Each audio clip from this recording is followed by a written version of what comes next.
Now that we have our equations for bending behavior of a symmetric laminate, we'll look at a simple example.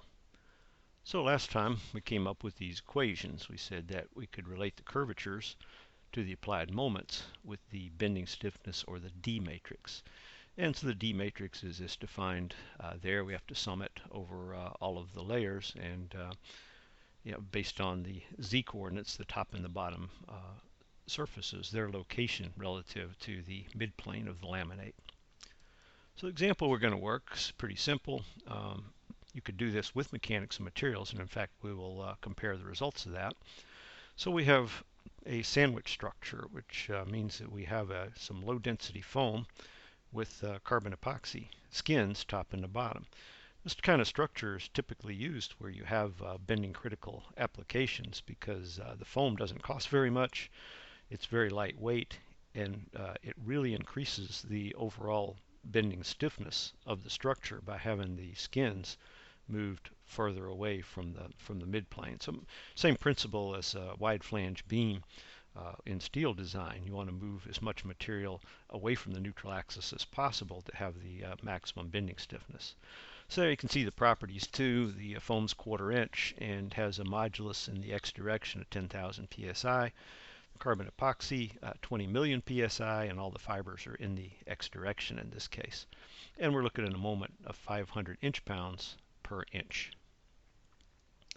Now, the mechanics and materials approach would be to make what we call a transformed section. You probably remember doing this if you had, say, concrete and steel with different stiffnesses. Then you made the transformed section as though it were all one material. We'll do the same thing here, as though this were all carbon epoxy. So the skins, top and bottom, stay just as they are, but the width of the foam now becomes transformed by the ratio of its modulus to that of carbon epoxy. And of course that makes this a very, very small number. So the equivalent width of carbon epoxy would be 0.005 of an inch, which would give you the same stiffness as that 1 inch wide foam. And so we can calculate the moment of inertia of this section. For the top and the bottom skins, you can see we're using the parallel axis theorem for that. And for the center foam section, and sum all that up, and there's the result for the moment of inertia of this transformed as if all carbon epoxy section. So now to find the maximum stress in the carbon epoxy, we simply use MC over I. Notice I've used 500 inch-pounds instead of inch-pounds per inch, because this is, the moment of inertia applies to a 1 inch wide section. And so our units there are going to be square inches pound divided by inches to the fourth, or psi. The 0.175 is the maximum distance from the midplane out to the farthest away carbon fibers. And that number comes out to be 38,520 psi. Okay, so that's the mechanics and materials approach. Now let's look at our plate theory approach. Again, we're going to start out with carbon epoxy all in the 0 degree direction. So we calculate its Q matrix, and of course, since our angle is 0, our Q bar matrix will be exactly the same as the Q matrix. The foam, we can generate its Q and Q bar matrices as well with the properties that we have, and given the Poisson's ratio here, which is the same as on your summary pages. And so this comes out, of course, to several orders of magnitude less than the carbon epoxy, because the foam is relatively low stiffness, but we were going to include it anyway. And so there's its Q matrix. Now, remember in the last section we learned how to number these starting from top to bottom. So layer 1 would be the top layer, carbon epoxy, 2 would be the foam, 3 carbon epoxy on the bottom. And we need to know where the top and the bottom surface of each one of these layers is. So we start at the top, and remember, positive Z is measured downward from the midplane. And so at the top we're 0.175 inches above the midplane, so that gives you a negative value, 0.175. The bottom surface of that carbon epoxy layer and the top surface of the foam are minus 0.125. And you can see then mirror image there for the bottom where those Z numbers are positive. All right, so now we can construct the D matrix using the equation we came up with last time. And so we start out by saying, okay, for the top layer, we have the Q-bar matrix of carbon epoxy, and we plug in the Z of K and ZK minus 1 for that. You have to be careful with the signs, where you've got a negative and then a negative value that gets cubed. There's for the foam, and there's for the bottom layer.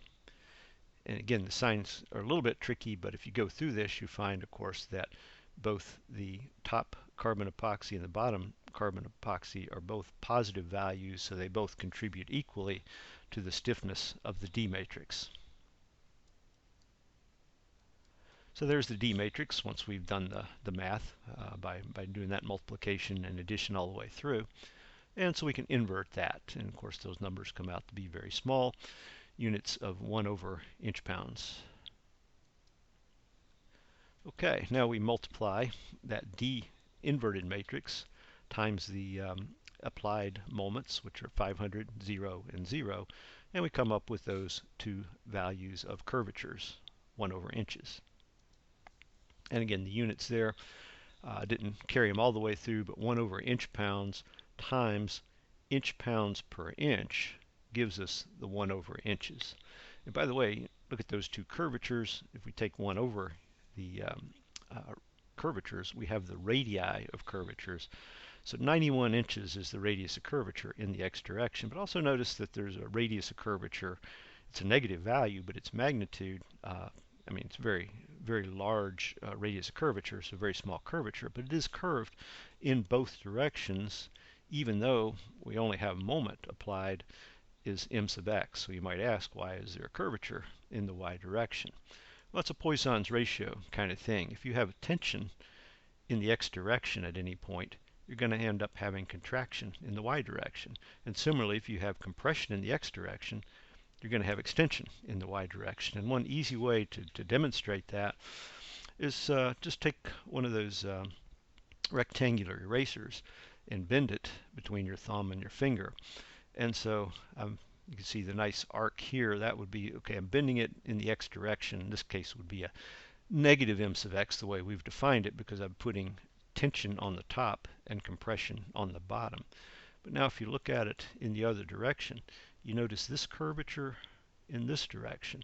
And that's because, again, with tension on the top, there's going to be compression across the eraser, and there's compression on the bottom in the x direction, so it's going to actually lengthen across the width. So that whole thing creates curvature in both directions.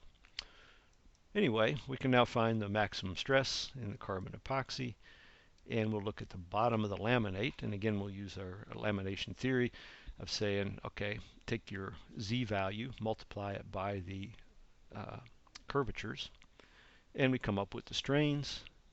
Multiply those strains by the Q-bar matrix, and you can see we come up into very close agreement in the value of sigma x, and we get a very small sigma y as well, due to that, again, Poisson's ratio kind of thing.